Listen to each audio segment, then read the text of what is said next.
அனைவருக்கும் வணக்கம். இப்போ நம்ம எங்கே போயிட்டுருக்கோம்னு பார்த்தா முத்துமலை முருகன் கோயிலுக்கு தாங்க போயிட்டுருக்கோம்.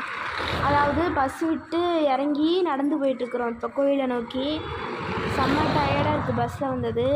இருந்தாலும் அப்படியே முருகரோட முகத்தை பார்த்தோன்னே அப்படியே எல்லா கலப்புமே போயிடுச்சு. ஸோ கொஞ்சம் கொஞ்சமாக அப்படியே முன்னாடி நடந்து வந்துட்டுருக்கோம். கோயிலுக்கு வந்தாச்சு அப்படின்னு ஒரு ஹாப்பி அப்படி இருக்க.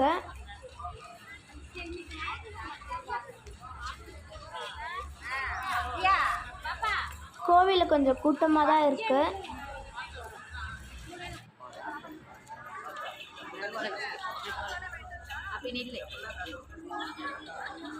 கொஞ்சம் கொஞ்சமாக கோயில் பக்கத்தில் வந்துட்டோம்.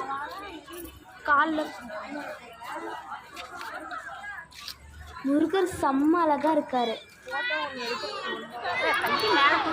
எப்படியோ ஒரு வழியாக கோயிலுக்குள்ளேயும் வந்தாச்சு. கோயிலுக்குள்ளே வந்து முருகரை கும்பிட்டு நம்ம வீட்டுக்கு கிளம்பிட்டுருக்கோம். வீட்டுக்கு போகிற வரையில் சில ஃபோட்டோ எடுத்துகிட்டு முருகரையும் ஃபோட்டோ எடுத்துகிட்டு நம்ம நல்லபடியாக வீட்டுக்கு வந்துட்டோம்.